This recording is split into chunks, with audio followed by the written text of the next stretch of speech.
Heya, Smirk here. I have been plagued by the guilt of only releasing one video a month for the last 2 months, so I figure I'd come at you with a short review of an equally short game. Today's game is called Hacker Man. This game was released on Steam on June 3rd, 2022, and was published by developer Games Braz, and is normally priced as a $3 game, and I just found this game by scrolling through the new releases section. At the time of this voice recording, it has no reviews, so I'll be the first, but I did prematurely classify it as a Steam Redlight game, and soon you'll see why. The story behind Hacker Man is that you play as Joe. The who? Joe Mama. Joe was fired by the director of Tech Core after sleeping with the director's wife, and I can't help but feel like I'm the bad guy here. But at the very least, I'm not a good guy. In Joe's newfound unemployment, he has decided to pick up hacking to exact his revenge, and if the gameplay is any hint, Joe is either already incredibly athletic, has Wolverine-like healing capabilities as well as being an excellent marksman, or he also decided to take those up in his unemployment as well. The game features some military-grade enemies that shoot at you, you shoot at them. Then you hack stuff, and spoiler warning for people who want to experience the entirety of the Hacker Man game in its purest, rawest form, skip to the timestamp on the screen now. You leave. The game has a playtime of like 7 minutes conditionally. The game is a whole 6 gigabytes in size, which means there's almost a 1-to-1 ratio of gigabytes versus playtime in minutes. You'll find out what that means later. That was me playing on the hardest difficulty of a veteran, by the way. The game has like 7 difficulties for your choosing. That's about all the foundation we need, so let's move on to what I liked.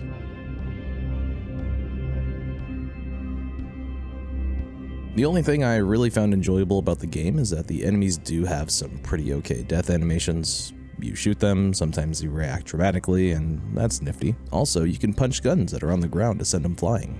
That's kind of cool. Okay, well, we're done here. Let's move on to the things I liked a little less.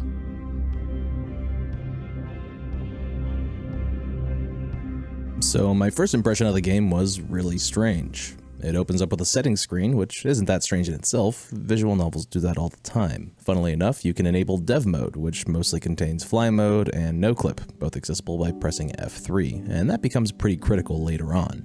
Later you learn that you actually launch the game from this launcher that opens with some relaxing music that's totally inappropriate for the rampage you're about to induce on this company.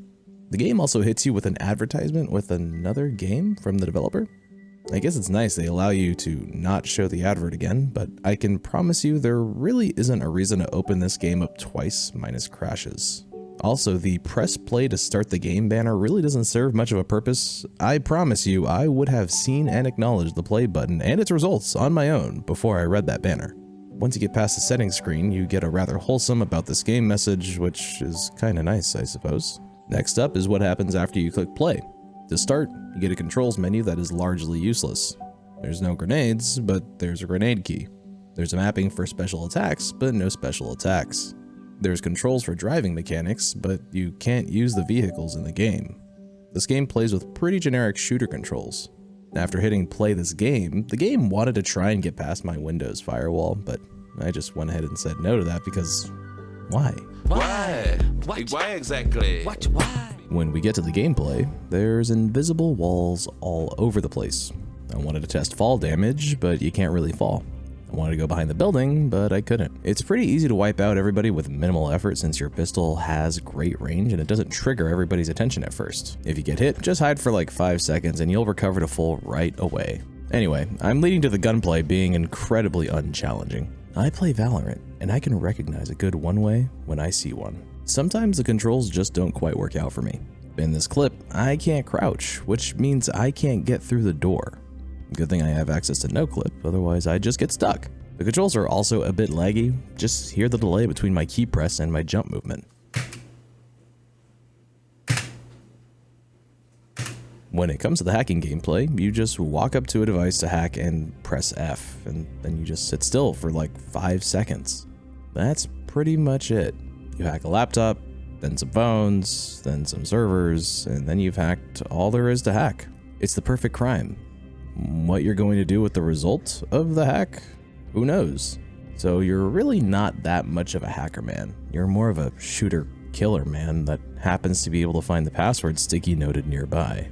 The worst of the offenses of this game, aside from how criminally short it is with its 7-minute gameplay run, is the fact that you can't pick up the access card to get inside the building. Once you approach the loading dock door, you get an objective change to go get an access card from a guard that spawns once you get to the door. Once you kill him, you can press F all you want, but you ain't picking up that card. Another example of pickups being broken is this random @grab_item entry I saw when looking at random objects. So the only way to really get past this part is to play with dev mode on and then no clip through the door. You'll need to do this twice because there's another door to the server room later on that you'd need an access key for. If you needed some weak semblance of proof, my achievements reflect that I've completed the game, but I never had possession of the access card. I did play the game as honestly as possible, only no clipping through the locked doors when they wouldn't let me progress. Anyways, I'm going to talk about the ending of Hackerman, so spoiler warning once again, pop over to the timestamp if you don't want to get spoiled, I guess. Anyway, after you hack the servers, you go out through the front door, kill a couple of military people on the way out, make your way to the exit vehicle a little whiles away, and that's the end of the game. In my head, I'd like to think that this game is called Hackerman because you need to activate dev mode in order to actually complete it. Maybe it's just a really deep, self-aware commentary on the release date of modern games and how they're incomplete. The only people who stand to enjoy these games are those who break the mold.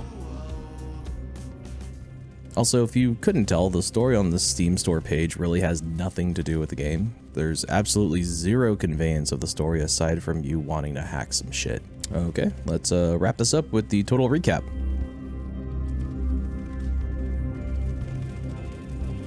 For commendations, I can give this game only 1. I think there are some aspects of the graphics that are cool, like the hit acknowledgement and subsequent death animations.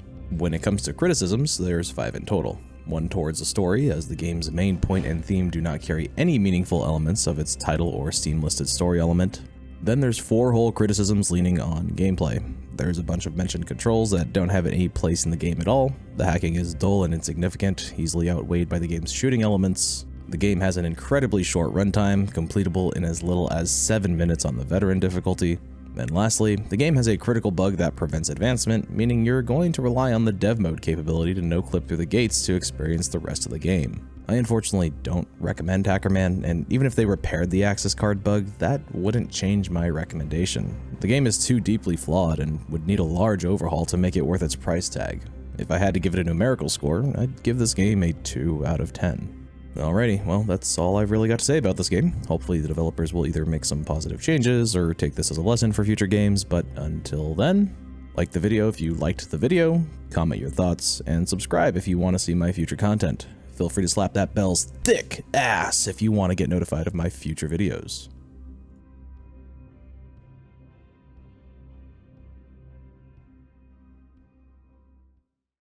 I'm going to continue hacking into these government systems to see what I can find out.